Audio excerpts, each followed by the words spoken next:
વિદ્યાર્થી મિત્રો, ધોરણ 7 ગણિત પ્રકરણ 11 પરિમિતિ અને ક્ષેત્રફળ. આજે આ પ્રકરણની આપણે શરૂઆત કરવાની છે.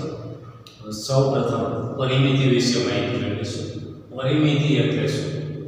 તો પરિમિતિ એટલે કોઈ પણ આકૃતિ તેની બધી જ બાજુઓના માપના સરવાળાને તે આકૃતિની પરિમિતિ કહેવાય છે. દાખલા તરીકે આ ગ્રીન બોર્ડ છે, તો ગ્રીન બોર્ડની બધી જ ધાર, બધી જ કિનારી, 4 કિનારી છે, તો ચારેય કિનારીના માપનો સરવાળો તે તેની પરિમિતિ કહેવાય છે.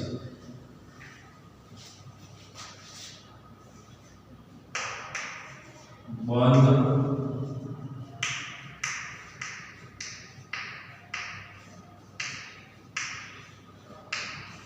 આકૃતિ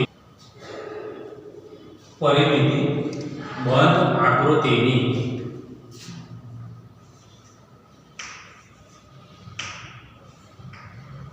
બધી જ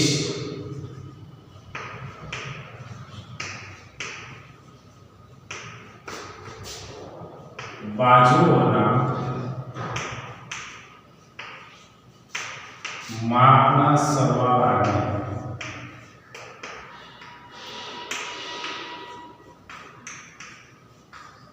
તે આકૃતિની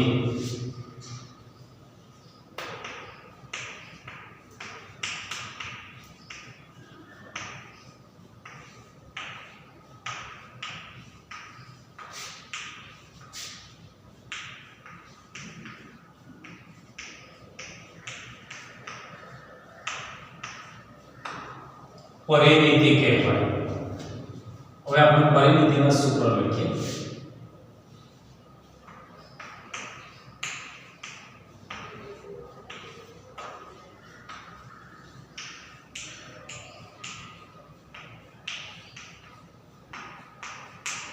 ચોરસની પરિમિતિ, ચોરસની 4 બાજુઓના માપનો સરવાળો.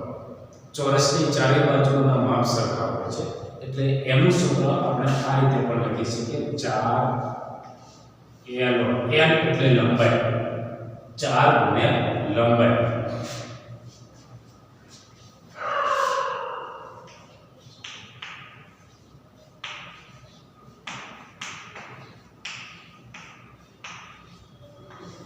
લંબચોરસની પરિમિતિ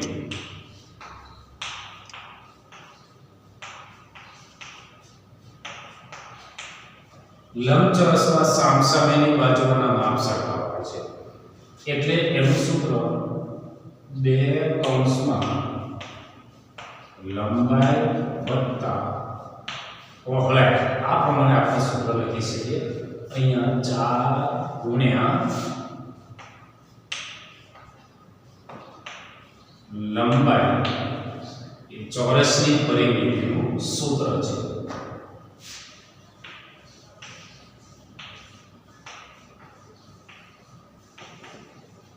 નિયમિત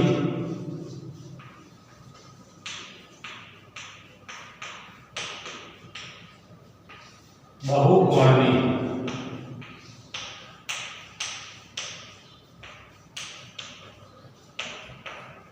પરિમિતિ બરાબર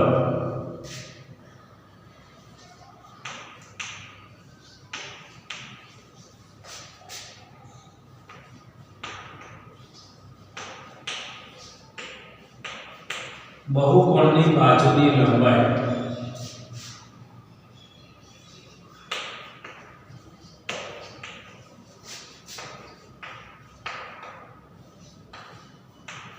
અને બહુકોણની બાજુની સંખ્યા. આ પરિમિતિના 3 સૂત્ર થયા. સૂત્ર વિદ્યાર્થી મિત્રો બરાબર યાદ રાખવાના છે. હવે ક્ષેત્રફળ.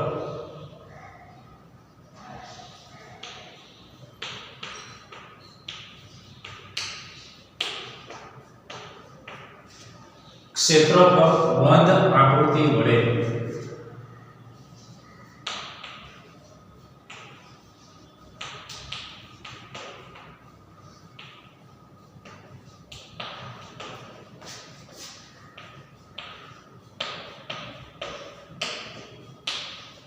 સપાટી પર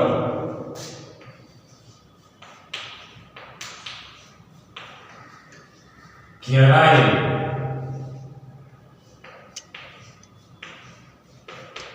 માપને તે આકૃતિનું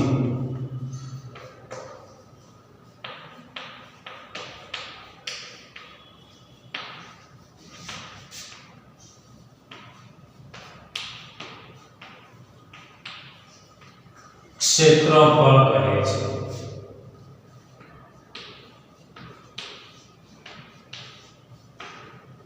હવે ક્ષેત્રફળનું આપણે સૂત્ર લખીએ.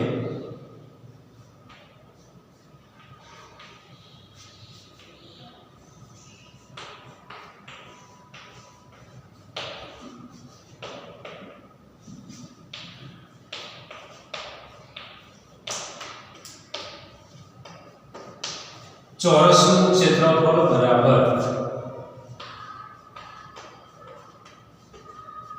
લંબાઈ ગુણ્યા લંબાઈ.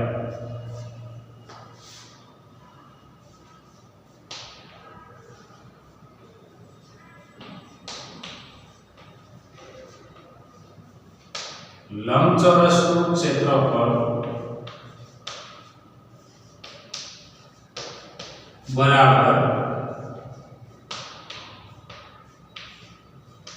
લંબાઈ ગુણ્યા પહોળાઈ. એક દીવાલ 20 મીટર લંબાઈની અને 8 મીટર ઊંચાઈની છે. તેમાં 3 મીટર ગુણ્યા 2 મીટરના માપનું એક બારણું છે. હવે એક ચોરસ મીટરના રૂપિયા 8 પ્રમાણે એ દિવાલ બનાવવાનો ખર્ચ કેટલો થાય? તો આમાં આપણે દિવાલનું ક્ષેત્રફળ શોધવું પડશે. લંબાઈ અને પહોળાઈ વિગત આપેલી છે, આપણે વિગત લખીએ.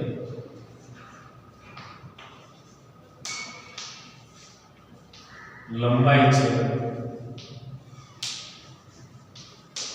20 મીટર,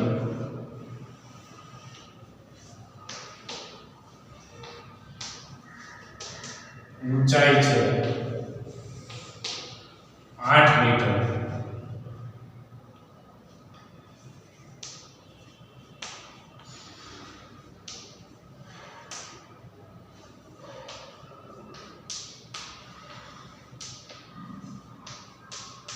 દિવાલનું ક્ષેત્રફળ બરાબર લંબાઈ ગુણ્યા ઊંચાઈ. લંબાઈ છે 20 મીટર ગુણ્યા ઊંચાઈ છે 8 મીટર. 20 ગુણ્યા 8 એટલે 160 ચોરસ મીટર. હવે એમાં એક બારણું છે એટલે બારણાનું ક્ષેત્રફળ શોધી અને દિવાલના ક્ષેત્રફળમાંથી બાદ કરવું પડે. આપણે બારણાનું ક્ષેત્રફળ શોધીએ.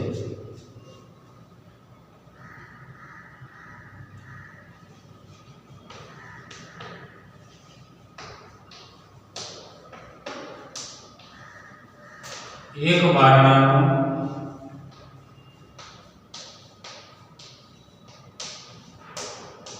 ક્ષેત્રફળ બરાબર લંબાઈ ગુણ્યા પહોળાઈ. માપ આપેલું છે 3 ગુણ્યા 2 બરાબર 6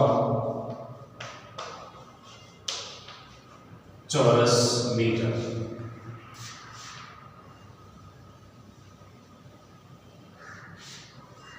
और दीवार रंगवानी છે એટલે રંગવાની દીવાલનું ક્ષેત્રફળ આપણે શોધીએ.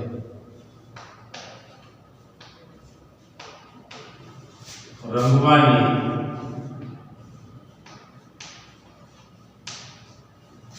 દીવાલનું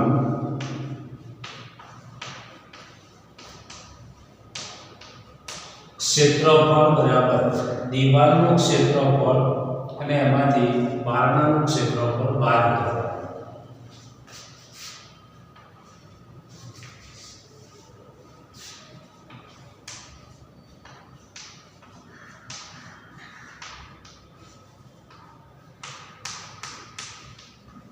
माइनस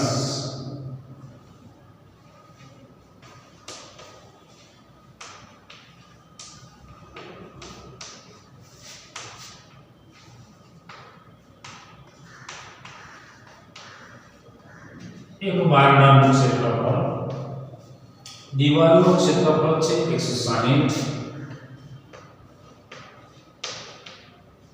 માઇનસ 12 ક્ષેત્રફળ છે 6,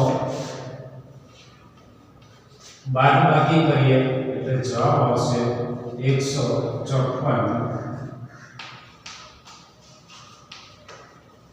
ચોરસ મીટર. હવે ખર્ચ શોધવાનો છે. 1 ચોરસ મીટરનો ખર્ચ રૂપિયા 8 છે. એટલે અહીંયા આપણે લખીએ ચોરસ મીટર અને ખર્ચ. 1 ચોરસ મીટરનો ખર્ચ રૂપિયા 8. તેથી 154 ચોરસ મીટરનો ખર્ચ 154 ગુણ્યા 8. 8 નો ગુણાકાર 4 સાથે એટલે 32 વધી 3. 8 નો ગુણાકાર 5 સાથે 40 અને 3 43 વધી 4. 8 નો ગુણાકાર 1 સાથે 8 ને 4 12. એટલે દિવાલ રંગવાનો ખર્ચ 1232 રૂપિયા.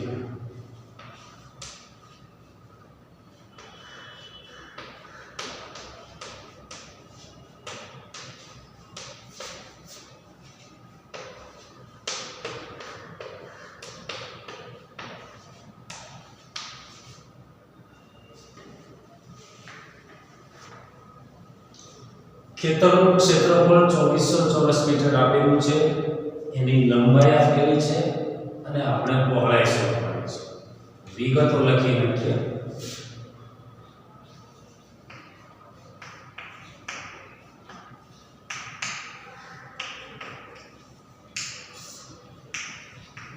ક્ષેત્રફળ 2400 ચોરસ મીટર,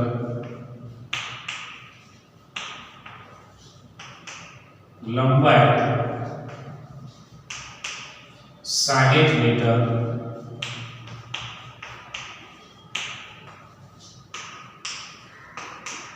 પહોળાઈ આપણે શોધવાની છે. સૂત્ર લખીશું.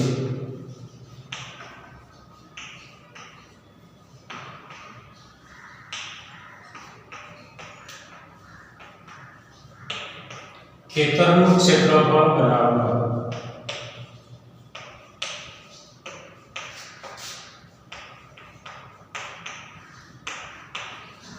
લંબાઈ ગુણ્યા પહોળાઈ. ક્ષેત્રફળ આપેલું છે 2400, લંબાઈ આપેલી છે 60 મીટર અને પહોળાઈ શોધવાની છે. પહોળાઈ જોઈએ છે. પહોળાઈની સાથે 60 ગુણાકારના છે. એટલે 60 ને આપણે બરાબરની ડાબી બાજુએ લાવવા પડે. બરાબરની ડાબી બાજુએ આવે એટલે ભાગાકારમાં 2400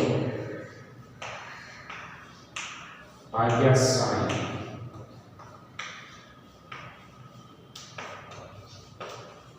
બરાબર પહોળાઈ.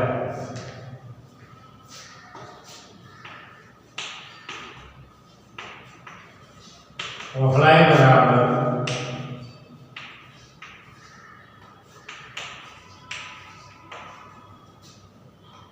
2400 નું એક બિંદુ, 60 નું એક બિંદુ, 240 ને આપણે અવયવ પાડીએ 6 ગુણ્યા 40. 6 ને ઉડાડીએ જવાબ આવશે 40 મીટર.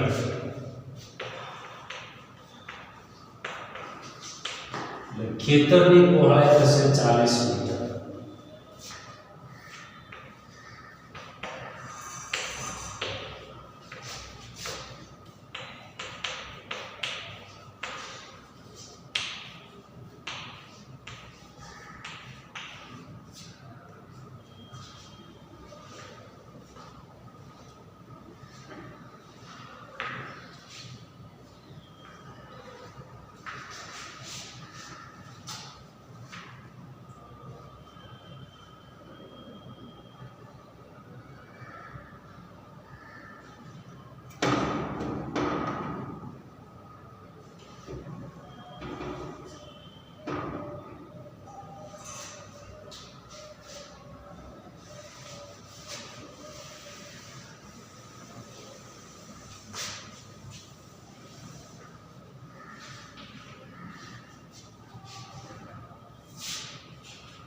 એક બંગલાની આગળની ખુલ્લી ચોરસ જગ્યા છે અને ચોરસ જગ્યાની લંબાઈ 18 મીટર છે.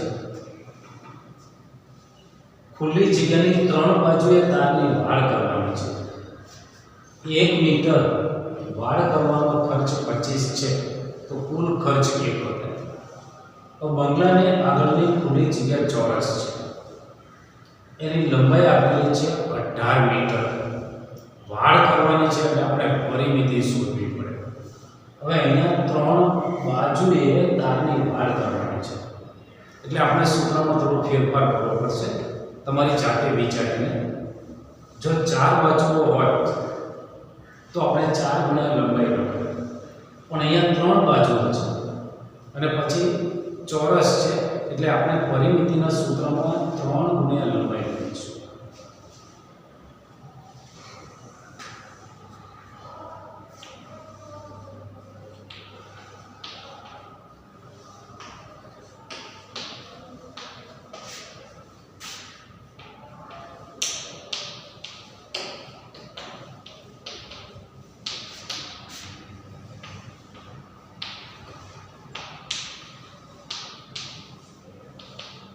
ત્રણ ગુણ્યા લંબાઈ 3 ગુણ્યા 18 ગુણ્યા 3 54 મીટર. 1 મીટર વાડ કરવાનો ખર્ચ 25 છે.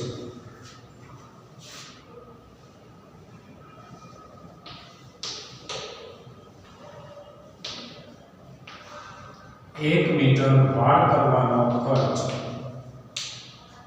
₹25, તો 54 મીટર વાડ કરવાનો ખર્ચ 54 ગુણ્યા 25.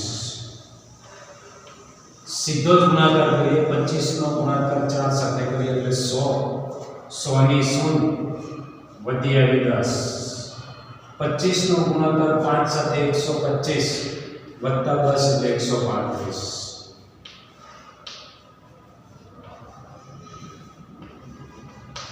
એટલે ખર્ચ થશે 1350 રૂપિયા.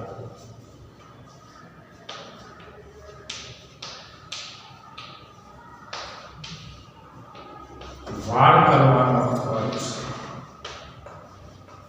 રૂપિયા 1350.